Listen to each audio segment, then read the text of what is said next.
Good afternoon, everybody. Yesterday, before votes were tallied, I shot a video that some of you may have seen in which I said to the American people, regardless of which side you were on in the election, regardless of whether your candidate won or lost, the sun would come up in the morning. And that is one bit of prognosticating that actually came true. The sun is up, and I know everybody had a long night. I did as well. I had a chance to talk to President-elect Trump last night, about 3:30 in the morning, I think it was, to congratulate him on winning the election, and I had a chance to invite him to come to the White House tomorrow to talk about making sure that there is a successful transition between our presidencies. Now, it is no secret that the President-elect and I have some pretty significant differences. But remember, 8 years ago, President Bush and I had some pretty significant differences. But President Bush's team could not have been more professional or more gracious in making sure we had a smooth transition so that we could hit the ground running. And one thing you realize quickly in this job is that the presidency and the vice presidency is bigger than any of us.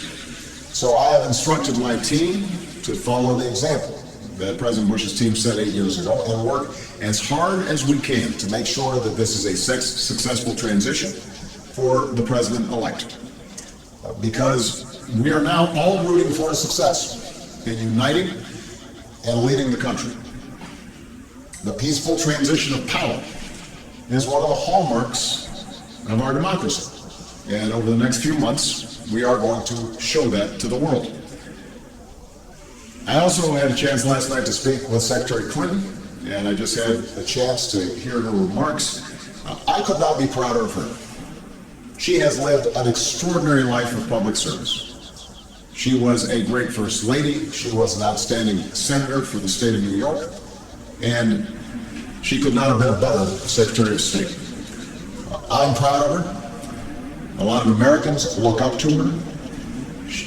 Her candidacy and nomination was historic and sends a message to our daughters all across the country that they can achieve at the highest levels of politics.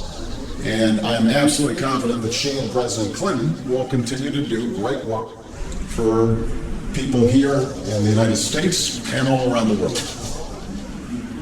Now, everybody is sad when their side loses an election. But the day after, we have to remember that we're actually all on one team. This is an intramural scrimmage. We're not Democrats first, we're not Republicans first. We are Americans first. We're patriots first.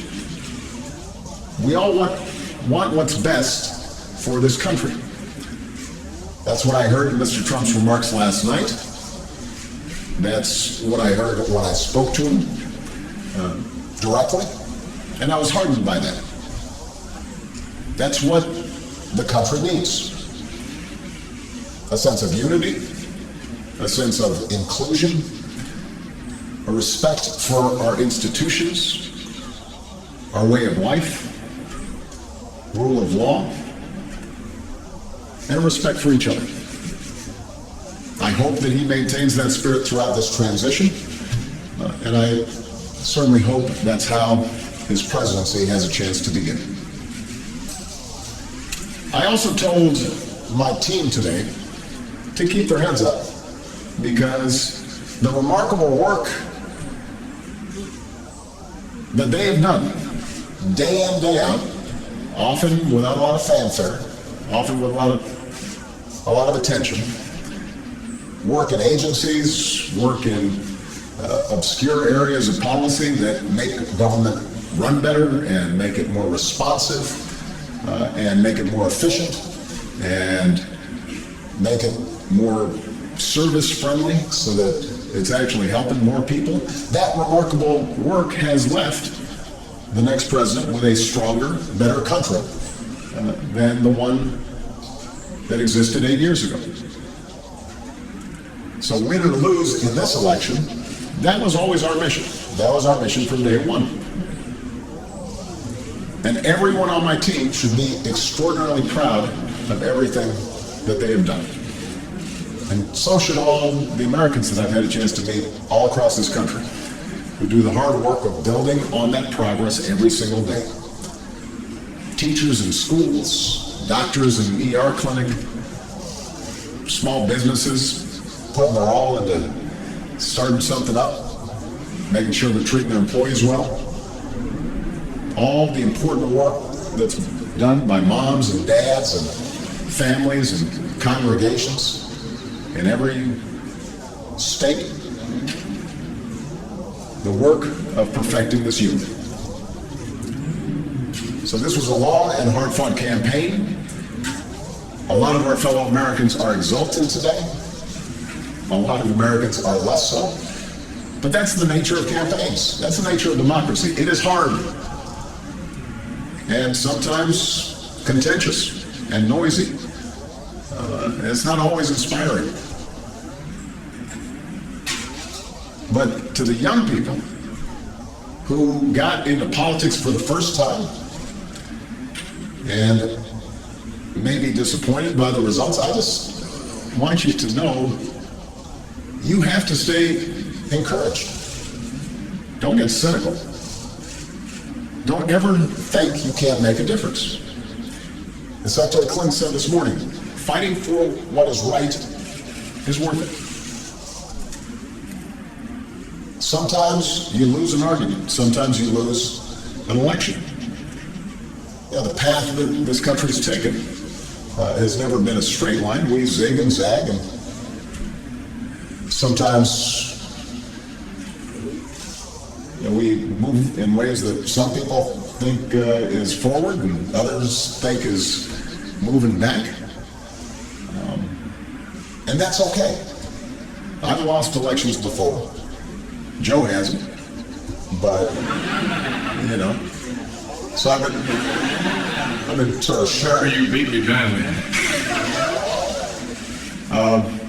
That's the way politics works sometimes. We try really hard to persuade people that we're right. And then people vote.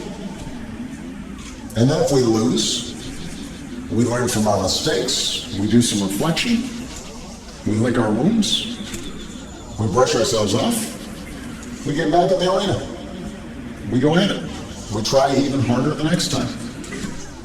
The point though is that we all go forward with a presumption of good faith in our fellow citizens. Because that presumption of good faith is essential to a vibrant and functioning democracy. That's how this country has moved forward for 240 years. That's how we've pushed boundaries and promoted freedom around the world. That's how we've expanded the rights of our founding to reach all of our citizens. It's how we have come this far.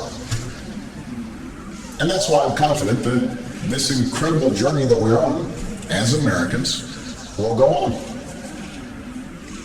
And I'm looking forward to doing everything that I can to make sure that the next president is successful in that.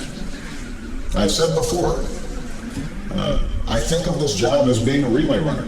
You take the baton, you run your best race, and hopefully by the time you hand it off, you're a little further ahead. You made a little progress. And I can say that we've done that, and I want to make sure that handoff is well executed, because ultimately we're all on the same team. Thank you very much, everybody.